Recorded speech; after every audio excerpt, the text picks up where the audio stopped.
Last weekend, Kaylee and Maya were able to catch up with In Bloom's CD release tour coming through Corvallis. Let's take a look at what they found. Hey guys, it's Kaylee and Maya, and we're in Corvallis, Oregon at the Mod, where In Bloom Summer Soundtrack From Sunrise to Sunset and Chin Up Rocky are playing tonight. Only on Bombshells Hit the Road.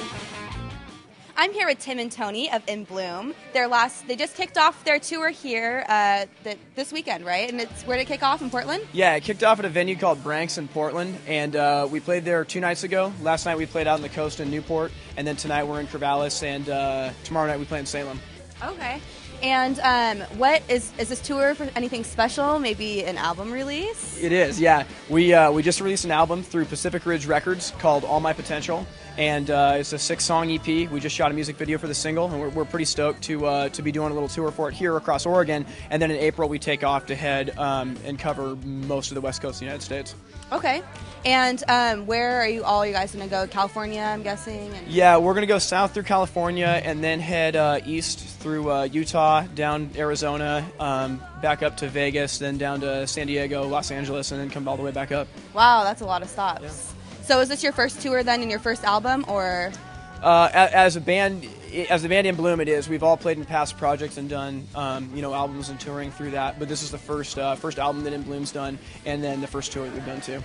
And Tony, how long have you guys been together as a band? I joined the band probably about 7 months ago, I'd say. But the band, I guess, altogether has been together about a year, a little over a year. Okay, that's a pretty long time for a band. So, and so you both are vocals and drums and guitar. Mm-hmm. And so, how would you describe your style of music? I would kind of chalk it up as just like a pop rock. With all the genres nowadays, it's really hard to kind of narrow down what kind of genre we actually are. That's probably what I would say. What do you think makes you guys unique? I think we have a lot of energy on stage. I think the style of music we play is a little unique in certain ways. I don't know, you want to add anything, Tim? I feel like the music's interesting because it is like a pop rock, pop punk sort of feel. But I would say from a songwriting perspective, it's very singer-songwriter-esque. Lyrics are pretty analytical about life, about just about what we have going on with us. And so I feel like that gives the music kind of an integrity and a heart to it that, not to sound like a hater, but that a lot of music doesn't necessarily have. And so we just try to have a really high-energy live show and just try to have a good time and tell people what's going on with our lives. And so do you guys all collectively write the songs together, or is it one person more than another, or? It really depends. Sometimes like Tim will have like a riff or something like that, and we'll just go off of that, or there'll be a drum beat, we'll go off of that, but usually it's kind of a collaborative, when it comes to new songs. Really. So you guys mesh really well together as far as songwriting goes? Yeah, there's definitely a lot of push and pull in songwriting. We do a good job of keeping criticism positive, and we do a good job of being able to separate ourselves from our ideas. So if our ideas get shot down, we don't get mad at each other about shooting down an idea. We understand that criticism is for the good of the music, and so we try to use that to hone everything that we do. So we're pretty critical of the music, but we come together real well, and everyone's very humble and kind of realizes that everything we do is for the greater good of the music, and so it works itself out pretty good. That seems like a really important aspect. Definitely. So you'd say that's probably the thing that melds you all together and makes you such a good band, right? Yeah, I mean, I would say that's probably. I mean, we have in a lot of ways we have some similar tastes, but we definitely have some diverse and different tastes in music. And so I would say that just our approach to songwriting and kind of I guess like our dedication to playing shows and touring and doing all that is what kind of brings us together and makes us mesh. We've all been playing for a long time, and when you played for a long, well, not as long as some people, when you played for a decent amount of time, you figure out people who are lifestyle musicians that's a part of their life, whether they're in a band or not. And everyone in our band would be playing our instrument regardless of if we had any success or no success, or if we were in a band or not. It's what we do, and so it's cool that everyone's in that same boat. Wow, that's really interesting. I like that. And so what's next? Where's the next concert? You guys are here at the Mod tonight. Kicked off your tour this past weekend in Portland. Yep. So where's the next show? The next show is in Salem. I can't remember the name of the venue. Do you remember the name? Yeah, it's a venue called the Wasteland, and we're playing there tomorrow night. We've been touring with a band called Chin Up Rocky. They're a great band, hardcore pop punk band from Portland, and so we've been doing this whole string of shows with them. And so tomorrow night's the last night of it in Salem. And how did you guys find each other? Their guitar player came out to one of our shows, and we kind of met that way, and we just randomly got on a couple bills together. They were great guys, and so we decided to do the tour. That's awesome. Okay, guys, well, thanks for being with me tonight, and good luck tonight on stage. Thank you. Hey guys, I'm here with Chin Up Rocky, and welcome. So can you guys tell me a little bit about what we're going to be hearing tonight from you? We have a new CD in the works, so we're going to be releasing a few songs off that CD, not all of them. Most of them are going to be from our first self-titled demo, but we do have a new CD in the works called We Are, and it's going to be a few songs off of that too. And when can we expect to hear that from you guys? We're looking for mid to late spring. It's kind of up in the air right now. It's really up to our producer. And we still want to make merch and a bunch of other things, and then we want to set up a tour before then. So there's no real date right now. It's just kind of spring is what it is right now. And is this your guys' first CD, or? This will be our second one, going through the same guys we did before. We're doing it all at the Goat Shed Studios, which we're definitely pumped to have everyone hear about it. And where are you guys from? We are from Portland, Oregon. Have you been there like the whole time that you've been together, or you kind of traveled around? We've never done really any major tours. We've played a lot of out-of-city shows. We've done some Washington shows, Oregon shows, but Portland is definitely our stomping ground. Portland and Salem. And so where is that where you guys all grew up, is in Portland, or how'd you guys find each other? Pretty much just all from high school. Everyone here went to high school with each other except for our drummer. And I just played a show a way long time ago with our current drummer. And what influences your music? What would you say is your biggest inspirations? Oh, we all have just like really, really nerdy backgrounds. I sang in jazz choir, and I sang at my church, and they both played in band. And our bass player and our drummer, they're also, actually Dalen never did choir or anything like that, but our bass player also sang in choir with me, and it all started from choir and school band, basically. So. Kind of a combined love of music. Yeah. Brought you all together. So what's next? Where are you guys heading? What can we expect? Where can we see more of you guys? Well, we're doing this little mini tour with In Bloom, so tomorrow we're going to be in Salem with them, which is going to be awesome. And after that, we're kind of laying low a little bit until our CD is released, which is going to be really fun. And how can people get your CD? This one's actually going to be available on iTunes, but we're going to wait till after the full release and after the tour. But it will be on iTunes and it will be available on the internet. And we'll post Facebook, MySpace, Twitter. We'll let everybody know the second is available. So. Great. Well, thank you guys so much for being here tonight with me, and I'm so excited to hear you play. Hey guys, thanks for sticking with us. Back to you guys in the studios.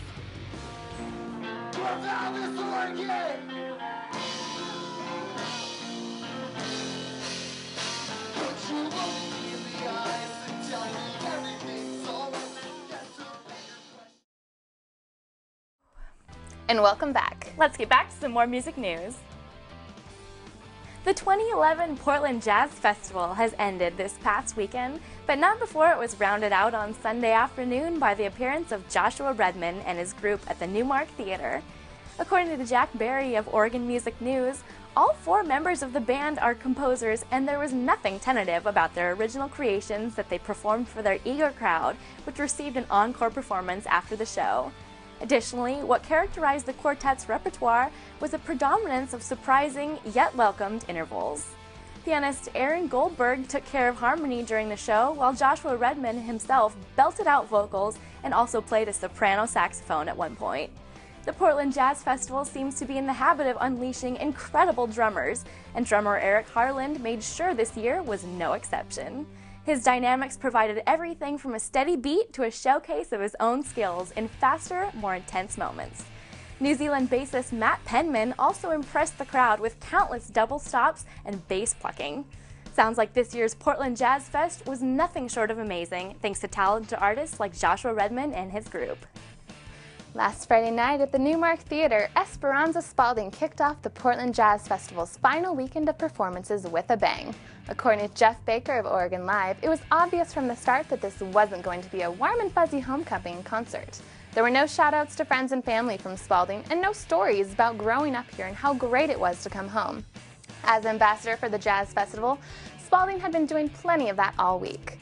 This was about art, performed at the highest level by someone with the vision, talent, and the determination to make it happen.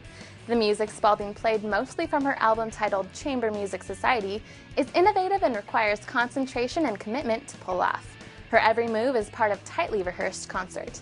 It's impossible to look away, and when your ears do pull your eyes away from Spalding for only a moment, it's only to appreciate the brilliant musicians playing along with her. The local favorite was Daryl Grant on piano. Grant taught Spalding back when she was a student at Portland State, and he brought some serious chops to the Newmark on Friday. He blended in beautifully with musicians who've been playing the same music together for months, and his solos were strong and lively. It was a rousing finale, and we didn't want it to end, but there's one thing we know for sure. Spalding will be back for more concerts, but first she needs to conquer the world. The 2011 Portland Jazz Festival has ended this past weekend, but not before it was rounded out on Sunday afternoon by the appearance of Joshua Redman and his group at the Newmark Theater. According to Jack Barry of Oregon Music News, all 4 members of the band are composers, and there was nothing tentative about their original creations that they performed for their eager crowd, which received an encore performance after the show. Additionally, what characterized the quartet's repertoire was a predominance of surprising yet welcomed intervals. Pianist Aaron Goldberg took care of harmony during the show, while Joshua Redman himself belted out vocals and also played a soprano saxophone at one point. The Portland Jazz Festival seems to be in the habit of unleashing incredible drummers, and drummer Eric Harland made sure this year was no exception. His dynamics provided everything from a steady beat to a showcase of his own skills in faster, more intense moments. New Zealand bassist Matt Penman also impressed the crowd with countless double stops and bass plucking. Sounds like this year's Portland Jazz Fest was nothing short of amazing, thanks to talented artists like Joshua Redman and his group. The second of the Portland Jazz Festival Jazz Jams was even better than the first. There were more musicians from bands of featured artists. That evening, Ben Darwish, Sam Howard, and Todd Strait set the stage. According to Tom D'Antoni of Oregon Music News, their set included an unexpected version of Killing Me Softly with his song, with an outsection by Darwish, setting the stage for the hottest tune of the night. The next group to play included Gordon Lee on piano, John Nastos on sax, and Robert Moore. To wind down the perfect night, Mike Horsfall sat down at the piano, Mark Griffith at the drum set, John Nastos returned to the stage, and Yoko, a Japanese vocalist, sang Black Orpheus, and with more emotion than you've ever seen from her. Although the Portland Jazz Festival is over for this year, we can't wait to see what next year will bring us. Also gracing the stages of the Portland Jazz Festival last Sunday was Ezra Weiss, who performed some of his original piano pieces, as well as some lesser-known works from other artists. Weiss was joined on stage by bassist and Mount Hood Community College professor Tim Gilson, Shirley Nanette, and Chaz Mortimer on drums. According to Mark Neiman Ross of Oregon Music News, although Weiss's latest album, entitled The Shirley Horn Suite, is not set for release until April 5th, advanced copies can be purchased at Weiss's gigs. Appearing on the album with Weiss is Shirley Nanette, Corcoran Holt, and Steve Williams, who was previously the drummer for jazz singer Shirley Horn during most of her career.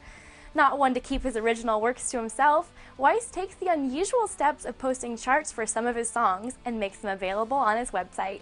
Be sure to pick up a copy of the Horn Suite when it drops this April. Well, that's all the music news we have for you this term, but stay tuned for more music videos and Locals Live. See you in the spring!